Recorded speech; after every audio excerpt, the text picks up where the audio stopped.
Welcome to Electronics Pariksha channel. Today we'll solve some more problems of diode circuits and log electronics. Today we have very interesting problems. If you see, this is the problem asked in RRB SSC examination, the diode circuit problem. And further we have gate problem. This question is asked in the gate 2018, the Zener diode problem. And this is one more question asked in gate 2016. And this is asked in gate 2015. So such kind of interesting problems we have today. So we'll discuss all these problems in great detail. Okay, total 10 problems are there. We'll discuss all these problems. Okay, let's come into the first problem. Assuming the diode in the given circuit is ideal, the output voltage V naught is. So he's asking to find out the output voltage, the voltage across this 2 ohm resistor. If you observe, there is a diode that is facing upward direction. Input voltage is a DC voltage, that is 4 volt. This is 1 ohm resistor, and this is 2 ohm. First, we need to find out whether diode is forward biased or not. For the diode to be forward biased, the minimum potential across it should be 0.7 in practical cases. But here they have given the diode is ideal. So the diode, if the voltage across diode is greater than, means voltage across the diode is positive, then the diode will be forward biased and it acts like a short circuit. For that, we need to find out the voltage in this branch. Okay, let's remove the diode, replace the diode with open circuit and find out the voltage between these 2 points. Okay, now the current flows in this direction. There will not be any current in this 2 ohm because this branch is open. We have made the diode open circuit to find out the potential across these terminals. So there will not be any current here. So current flows through 1 ohm resistor and this 2 ohm resistor. Okay. Now current I is equals to the applied voltage 4 divided by 1 plus 2 ohm resistor. That is 4 by 3 ampere current is flowing. So what is the voltage across this 2 ohm resistor now? The voltage across this 2 ohm resistor is voltage across this 2 ohm resistor is I multiplied by 2 ohms. What is I? 4 by 3 into 2. That is 8 by 3 volts. So the voltage across the 2 ohm resistor is 8 by 3 volts. So this makes the diode reverse biased. The voltage across it is 8 by 3 volts. So there is no sufficient voltage across the diode to make it forward biased. So diode will be open and output voltage is 8 by 3 volts. That is approximately 2.67 volts. So the approximate answer can be option A. Let's see the next question. Which of the following current voltage graphs represent the PN junction diode characteristics? So if you see the PN junction diode characteristics, this is the input voltage, this is the voltage across the diode, and this is a current, diode current. In the forward bias, the current in the diode will be very small till it reaches the cutting voltage. For germanium it is 0.3, for silicon it is 0.7. So till it reaches the cutting voltage, the diode does not conduct heavily. Once the built-in voltage is crossed, the cutting voltage is crossed, the diode starts conducting heavily. The current increases in the diode heavily. The same thing happens for the silicon diode also, but the cutting voltage is 0.7 volts. Okay, this is the diode forward characteristics. If you see the reverse characteristics, the diode does not conduct in the reverse bias. The current will be in the nanoamperes and microamperes. Nanoamperes in case of silicon diodes, microamperes in case of germanium diode. Okay. Once it reaches the breakdown voltage, the current conducts heavily. This is how it will be. So the answer is option C. Here, the forward resistance will be very small. The forward resistance is a dynamic resistance that is given by eta Vt by I. This is the formula you have to remember. This is the forward dynamic resistance of the diode, whereas eta is equals to 2 for silicon, eta is equals to 1 for germanium, whereas Vt is nothing but the thermal voltage, that is 25 millivolt. I is the diode forward current. So if you know the diode forward current, you can easily find out the diode dynamic resistance because eta and Vt both are assumed to be constants. Eta is a constant, Vt is also 25 millivolts for room temperature. So assuming it is in the room temperature, these two parameters will remain constant. Only ID, diode current changes. This is the forward dynamic resistance. Okay, usually it will be very small. Whereas in the reverse bias, the diode will offer the high resistance, which is in the megaohms. High resistance in reverse bias condition, which will be in megaohms. Now let's see one more question. This question is very important. It is asked in GATE 2018 examination. Okay. Now we'll see the question. The circuit shown in the figure is used to provide the regulated voltage 5 volts across 1 kilo ohm resistor. This is the load RL, that is 1 kilo ohm resistor. So he's telling it is offering the regulated voltage, that is 5 volts at the output. Fine. Assume that the Zener diode has a constant reverse breakdown voltage for the current range. Starting from minimum required Zener current is IZ minimum 2 milliamps to its maximum allowable range. So he's telling that this Zener diode is conducting IZ. IZ is a current that is flowing through the Zener diode. And he's telling IZ minimum, the minimum current that is required for the Zener diode to enter the breakdown region is 2 milliamps. Okay, that is a minimum current. Next, the input voltage V1 may vary by 5% from its nominal value of 6 volts. So input voltage is 6 volts plus or minus 5%. That is a tolerance. So it is varying. So if you calculate from this, it will be approximately 5% of this is nothing but 0.3 volts. So I'll write here, which is nothing but 6 volt plus or minus 0.3 volts. So that is the input voltage is ranging from 5.7 volt to 6.3 volt. This is the range of the input voltage. So this is V in minimum, this is V in maximum. Okay, these are the parameters. Next, what he is asking, the resistance of the diode in the breakdown region is negligible. Okay, the value of R and minimum required power dissipation is of the diode is. So he's asking what is the series resistance R and what is PZ. Okay, PZ means the power dissipation of the Zener diode. So now with the given parameters, what we'll calculate. Okay, if you see, this is the load current IL. Okay, this is the load current IL, and he has given IZ minimum. So first we'll see the operation of the circuit. This is the input voltage. This is the resistance R. This is the Zener diode, 5 volts, and this is the load resistance 1 kilo ohm. Okay, observe carefully. When input voltage is changing, varying. So when input voltage is minimum, input voltage is minimum. Here the series current IS will be there. IS minimum flows. Okay, IS will be minimum. So this IS only will be splitted into IZ and IL. Here, if you see the output voltage, he is telling it will be constant at 5 volts. So the load current must be constant. The resistance also constant, load current is also constant. So variable parameter is IZ.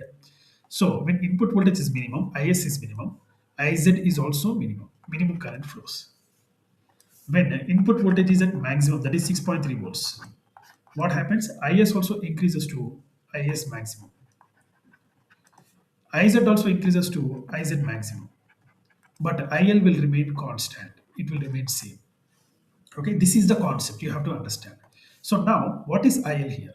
IL is nothing but VL divided by RL. What is VL? 5 volts. What is RL? 1 kilo. So IL is equals to 5 milliamps. That is fixed current. Okay. Now, what is IS minimum? IS minimum is equals to IZ minimum plus IL, right? So IS minimum is equals to, what is IZ minimum? It is given as 2 milliamps. So 2 milliamps plus 5 milliamps, that is equals to 7 milliamps. This is the IS minimum. So now we have to calculate resistance R. The series resistance R is given with V in minimum minus Vz divided by IS minimum. Okay, this is the resistance formula, series resistance formula. Okay, input voltage should be minimum minus Vz divided by IS minimum. So minimum input voltage is 5.7 minus Zener voltage is 5, IS minimum is 7 milliamps. So R is 100 ohms. This is the series resistance. Now what is left out? Left out is power dissipation, PZ. Like the video, share the video, and subscribe to the channel for better content and more videos. PZ is nothing but a power dissipation of the diode. That is, PZ is given by VZ and IZ maximum. So we need to find out IZ maximum. Calculate IZ maximum first. What is IZ maximum? we have a formula here. IS maximum, from the figure I have told you, IS maximum is equals to IZ maximum plus IL. So IZ maximum is nothing but IS maximum minus IL. So what is IS maximum first? So here I'll write IZ maximum is equals to IS maximum is nothing but V in maximum, when input voltage is maximum, minus VZ divided by resistance R minus IL. Okay, so if you calculate, substitute the values and calculate, you will get V in maximum is 6.7 minus VZ is 5 volt divided by 100 ohm resistor minus IL is 5 milliamps, that is fixed. So we'll get it as around 8 milliamps. It is 8 milliamps. So substituting these values in PZ, power dissipation, we have VZ is 5 volt, IZ is 8 milliamp, which is equals to 40 milliwatts. So power dissipation is 40 milliwatts and the resistor is 100 ohms. So the answer is option B. So this is very important question asked in GATE 2018. Now let's see one more question. The IV characteristics of the Zener diodes D1 and D2 are shown in the figure. These diodes are used in the circuit. If the supply voltage is varied from 0 to 100 volts, then the breakdown occurs in which of the following diodes? Means which diode will conduct first? This is very, very important question and interesting question also. So basically, if D1 is given as 80 volt breakdown, D2 is given as 70 volt. So input is varied from 0 to 100. So what people think generally, as the lower voltage is lowest breakdown is possessed by D2 diode, D2 will conduct first, but that is not correct. Why? We'll see here. See, these are the characteristics given, VI characteristics. Okay, observe carefully. This is for D1 diode. The D1 diode has a reverse characteristics like this, and it breaks down at 80 volts. This is minus 80 volt. And D2 diode has 70 volt. This is D2 diode. If you observe the diagram carefully, the D2 diode has a 70 volt breakdown and has more reverse current. See here the reverse current level. If you observe, more reverse current is there for the D2 diode from the diagram. Orange color is D2, black color is D1. So as the diodes are connected in series, D1 and D2 connected in series, they must have same current flow through it. So same current flows through it. There will not be any current mismatch. Okay, that is the concept. So now if you keep on increasing the input voltage, the diode D2 has a diode D2 and D1. See, if D2 breaks down, the current will increase at 70 volts only. If D2 breaks down at 70 volts only, current keeps on increasing here. Okay, but this much current will not flow through D1, if it's the same level of current to flow in D1, it has to be in the breakdown region. Okay, if D2, which is having 70 volt, is in breakdown, the voltage across D1 is 30 volt only. So means 30 volts means here. So for 30 volt, what is the current flowing through D1? That is this much. Some assume 2 microamperes. This is 5 microamperes.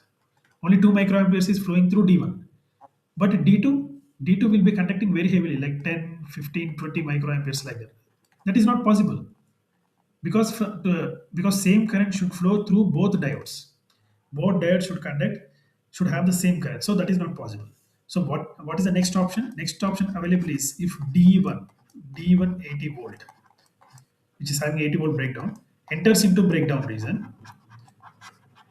If D1 enters a breakdown region, the voltage across D2 is 20 volt. So now let us see at 20 volts what will happen. This is 20 volt. At the 20 volt, if you see here, D2 is conducting 5 microamperes of current. D2 is conducting at 5 microampere current. As D1 has already entered into breakdown region, it can also conduct. There is a possibility for D1 to have 5 microamperes also. Okay, hope you understood this. See, at 20 volt, D2 is conducting 5 microamperes. Let us assume the same current can also flow in D1 also. Why? Because it has already entered the breakdown region. So that's why D1 conducts first, not D2. So the answer is option A. Let us see the next question. If the circuit has two functions as a clamping circuit, which one of the following conditions should be satisfied for sinusoidal signal of period T? See, this is a clamper circuit. We know that. And this is a negative clamper. This is a negative clamper. For the clamper circuit to operate successfully, the time constant should be very, very large. Time constant RC must be very, very large than the time period of the input signal. This is the condition. So the answer is option D.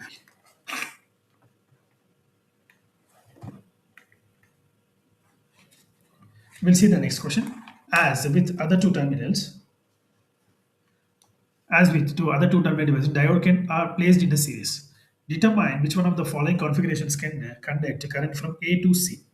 So if you see option A, both diodes should be forward biased for the current to flow from A to C. Both diodes should be forward biased. So this and this D1 and D2 should be forward biased. So option A is right. If you see option B, D1 is forward biased and D2 is reverse biased. So there is no current flow here. D2 is reverse biased or acts like an open switch. If you see option C, both D1 is reverse biased, D2 is forward biased. So even this phase, there is no flow of current from A to C. So answer is option A. The capacitance of the varactor diode can be changed by the varactor diode is also called as Berry-cap diode. Okay, this varactor diode is basically connected in reverse bias diode. This is P and this is N. There is this is P and this is N. There are holes here. These are holes, not ions. Okay, ions will be negative. Holes are positive. These are electrons. This is usually connected in a reverse bias direction. So this depletion region acts like a dielectric.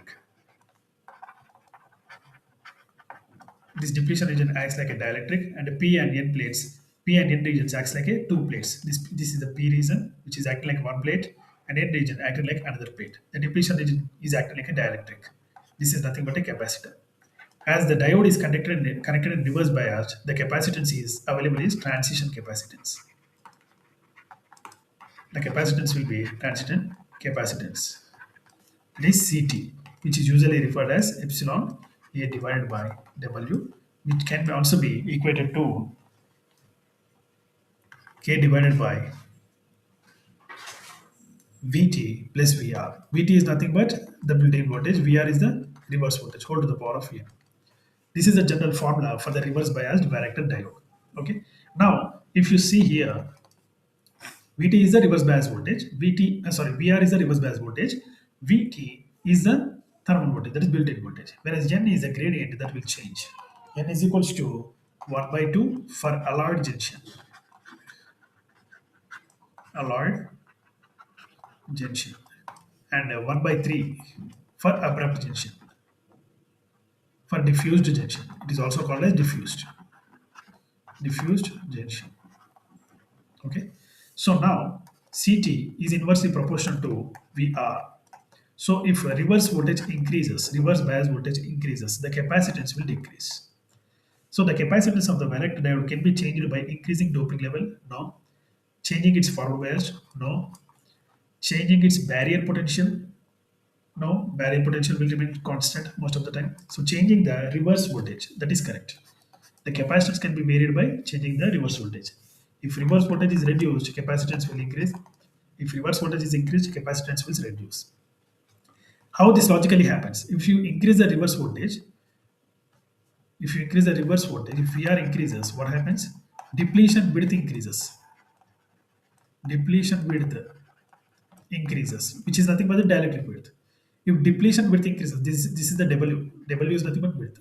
Again, capacitance reduces. The capacitance CT reduces. So that is the logic.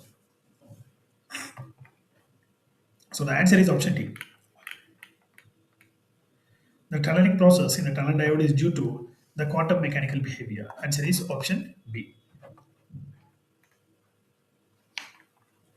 Calculate the maximum current that can be passed through the Zener diode at a temperature of 50 degrees centigrade. Vz is given as Zener potential is given as 7.5 volt.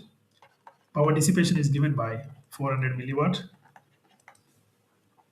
And the temperature he is telling at 50 degrees. He is asking us to calculate the maximum current that can be passed to this Zener diode at a temperature 50 degrees. Now let's calculate. This is asked in UPSC Polytechnic lecturer examination. So here I max is nothing but power dissipation, maximum power dissipation divided by Vz. So maximum power dissipation is 400 milliwatts. Vz is 7.5 volts. So Iz will be 53.3 milliamps. So the answer is option A.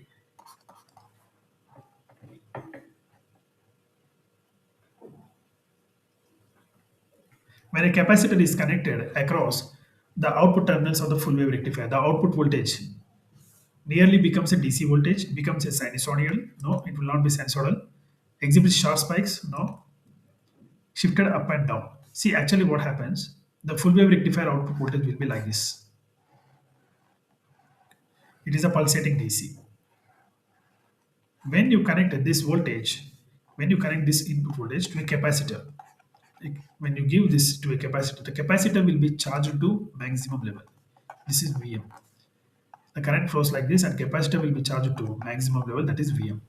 So it produces almost nearly a DC voltage. It charges to V maximum and again slightly discharges, charges, slightly discharges, charges, slightly discharges. This is approximately a DC voltage. So answer is option A. It will not produce sinusoidal, it will not produce sharp spikes, it will not be shifted up and down. It is the DC voltage. That is the purpose of filter. This is nothing but a filter, capacitor filter. Sri Raghava Academy online coaching center for the regular and backlog students dedicated to diploma and engineering courses. Semester wise and subject wise coaching is available. Contact the number 70192 46753.